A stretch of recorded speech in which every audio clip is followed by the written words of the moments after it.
happening, North Atlanta? So if you're wondering how the real estate market is changing, especially in light of COVID-19, and you're trying to decide if this year is the year you should buy or sell, it's really great that you're tuning in today. Today we're going to cover a couple things. We're going to definitely look at what has stayed the same, what's changed temporarily, and what might be changing permanently. And before we dive into that, Sarah's going to take us through the most recent numbers that we'll all look at together. So Sarah, take it away. So we actually looked at the market data that's available just in the last week since April 13th. And in Forsyth County, there were 12 listings that were posted as coming soon. So those will be coming on the market pretty soon. We have 85 homes that were listed in the last week. 76 went under contract, and we had 69 that closed. So while last year, this same week, there were 88 homes that closed, so we are down from that just a little bit, but those numbers are still pretty strong. In Dawson County, there's one listing that was posted as coming soon. We have 8 new listings on the market this past week. 11 homes went under contract, and 6 homes closed. Now this time last year, there was 14 closings during this week. However, again, homes are still closing in Dawson County. In Milton and Alpharetta, we had 13 coming soon properties, 50 new listings, 31 homes went under contract, and 30 homes closed. And in Milton and Alpharetta, this time last year, there were 54 closings. So compared to this year, that's 30 closings. So again, we're down a little bit, but those are numbers for just 1 week. So those numbers are a lot stronger than what I think most people really expected during this time. And so the points that we can take away from all of this is that real estate has not stopped. Homes are still being listed and homes are still selling. So it's really good news, I think, overall. Me too. And real estate transactions will definitely continue. We're about to have the first year ever virtual spring market. We'll probably look back on this as a turning point in how all real estate transactions were done. In an age when people buy everything else online, which we're all doing right now, real estate was bound to move in this direction.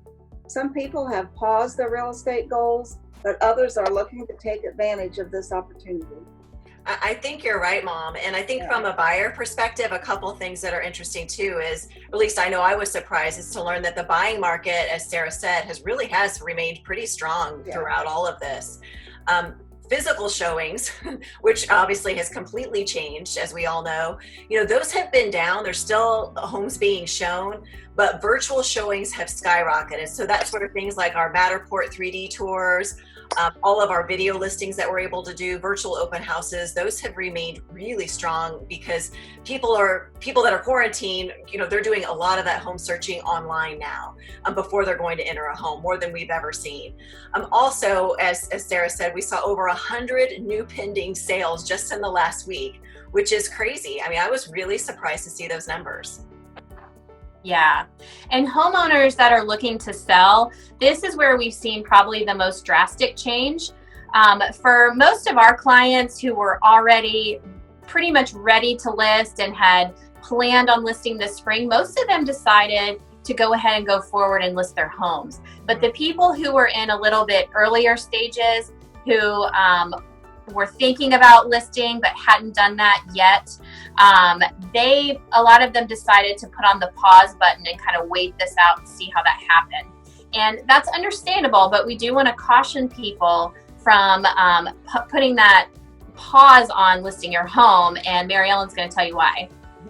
Well, ever since I began selling real estate in the 70s, the number one question we've always gotten, and we still get from homeowners, is when should I sell my home?